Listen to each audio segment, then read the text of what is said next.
मोहम्मद अखलाक mob lynching case में CM योगी को बड़ा झटका। अखिलेश यादव पर बरसे बीजेपी प्रदेश अध्यक्ष पंकज चौधरी। यूपी डायरी में आज देखिए दो बड़ी खबरें। नमस्कार, मैं रजनीश यादव, आप देख रहे हैं लोकमत हिंदी।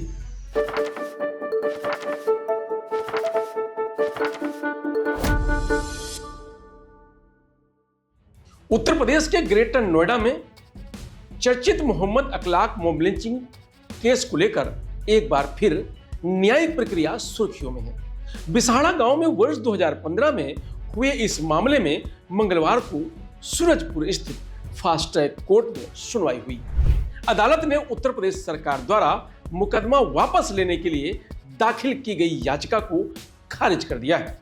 कोर्ट ने याचिका को आधारहीन और महत्वहीन करार देते हुए मामले की अगली सुनवाई के लिए 6 जनवरी की तारीख तय की है। इससे पहले इस केस में 12 दिसंबर और 18 दिसंबर को भी सुनवाई हो चुकी है, लेकिन अभियोजन पक्ष द्वारा समय मांगे जाने के कारण फैसला नहीं हो पाया था। सरकार की ओर से यह याचिका शासन और संयुक्त निदेशक अभियोजन के आदेश के बाद सहायक जिला शासकीय अधिवक्ता फौजदारी द्वारा दायर की गई थी। इसमें दलील की गई थी कि सामाजिक सद्भाव की बहाली के उद्देश्य से इस मुकदमे को वापस लेने की अनुमति दी जाए। जानकारी के अनुसार उत्तर प्रदेश सरकार के न्याय विभाग लखनऊ ने 26 अगस्त को इस मामले को वापस लेने का आदेश जारी किया था। इसके बाद 12 सितंबर को गौतम बुद्ध नगर के संयुक्त अभियोजन निदेशक ने जिला सरकारी वकील फौजदारी को आवश्यक कानूनी प्रक्रिया पूरी करने के निर्देश दिए थे। पत्र में उल्लेख किया गया था कि राज्यपाल द्वारा अभियोजन समाप्त करने की मंजूरी दी गई। दंड प्रक्रिया संहिता की धारा 321 के तहत यह प्रक्रिया पूरी करते हुए 15 अक्टूबर को अदालत में आवेदन दाखिल किया गया। यह मामला 28 सितंबर 2015 की रात का है, जब जारचा थाना क्षेत्र के बिसाहड़ा गांव में अफवाहों के बाद भीड़ ने मोहम्मद अखलाक के घर पर हमला कर दिया था। आरोप है कि मंदिर से की गई घोषणा के जरिए यह अफवाह फैलाई गई कि अखलाक के परिवार ने गाय का वध किया है। इसके बाद भीड़ ने अखलाक को घर से बाहर घसीटकर पीट कर उसकी हत्या कर दी गई थी। इस हमले में उनके बेटे दानिश गंभीर रूप से घायल हो गए थे। इस घटना ने देश भर में भारी आक्रोश पैदा किया था और सांप्रदायिक तनाव तथा अफवाहों के खतरों पर व्यापक बहस छिड़ गई थी। शुरुआती जांच में पुलिस ने 10 नामजद और कई अज्ञात आरोपियों के खिलाफ हत्या समेत आईपीसी की कई धाराओं में केस दर्ज किया था। बाद में आरोपियों की संख्या बढ़कर 18 हो गई थी, जिनमें 3 नाबालिग भी शामिल थे। 2 आरोपियों की मृत्यु हो चुकी है, जबकि बाकी सभी आरोपी फिलहाल जमानत पर हैं। दिसंबर 2015 में चार्जशीट दाखिल हुई थी, लेकिन मुकदमे की नियमित सुनवाई फरवरी 2021 से शुरू हो सकी। कोविड-19 महामारी के कारण बार बार तारीखें बढ़ने और प्रशासनिक कारणों में केस लंबा खिंचता चला गया। तो वहीं यूपी बीजेपी के प्रदेश अध्यक्ष पंकज चौधरी ने समाजवादी पार्टी के पीडीए मॉडल पर तीखा प्रहार किया है। मंगलवार को पार्टी कार्यालय में आयोजित प्रेस कॉन्फ्रेंस में उन्होंने कहा कि सपा का पीडीए कोई स्थायी सामाजिक गठबंधन नहीं, बल्कि पारिवारिक दलों का गठजोड़ है, जो समय और राजनीतिक लाभ के अनुसार लगातार बदलता रहता है। सपा जब सत्ता में रही तब पीडीए की मूल भावना को कभी गंभीरता से नहीं अपनाया।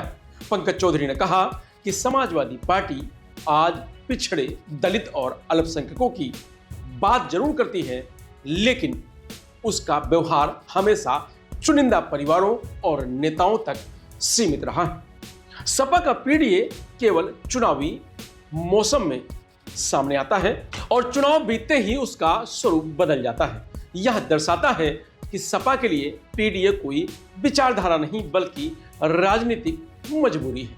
सुनिए पंकज चौधरी ने आगे और क्या कुछ कहा। और जहां तक पीडीए का सवाल, जो बार बार ये पीडीए की बात करते हैं, अगर आप देखें तो 2002 में 1992 में समाजवादी पार्टी का रजिस्ट्रेशन हुआ है, पार्टी आई है। और अगर आप देखें तो 1984 में कल्याण सिंह को हमारी दल ने नेता विरोधी दल बनाने का काम, और 91 में कल्याण सिंह को मुख्यमंत्री बनाने का काम, और लगातार 3 मरतबे अगर आप देखें तो देश के यशस्वी प्रधानमंत्री नरेंद्र मोदी को लगातार 3 मरतबे प्रधानमंत्री पार्टी में बनाने का काम।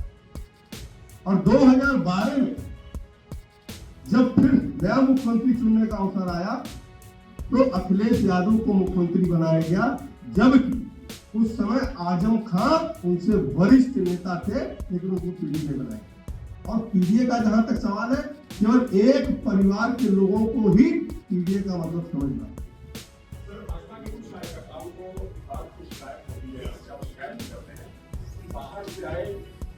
आशीष जी हैं, आशीष जी आज तक से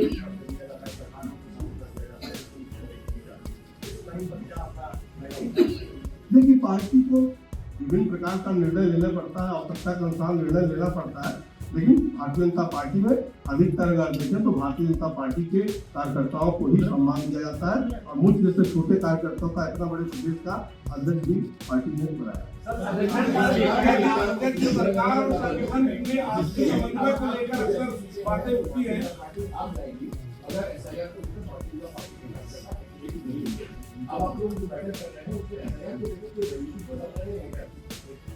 देखिए, भारतीय जनता पार्टी पहले से ही SIR को शुरू से ही काम कर रही है। मुख्यमंत्री जी ने कहा कि निश्चित तौर से कार्यकर्ताओं को थोड़ा उत्साहित करने के लिए भी और काम तेजी से किया जाए, उसके लिए मुख्यमंत्री जी ने कहा और हमारे कार्यकर्ता सब जमीन पर लगे। मैं रहा हूँ, मैं सांसद रहा हूँ, भारत सरकार में वित्त राज्य मंत्री हूँ, प्रदेश समिति का सदस्य हूँ, संगठन में मैं अपने जिले में पूरा संगठन देखता ही रहा हूँ, सबको साथ लेकर के चलता रहा, प्रदेश कार्य समिति का सदस्य रहा। फिलहाल यूपी डायरी में आज इतना ही। कल फिर मिलेंगे नई खबरों के साथ, तब तक आप बने रहिए लोकमत हिंदी के साथ। नमस्कार।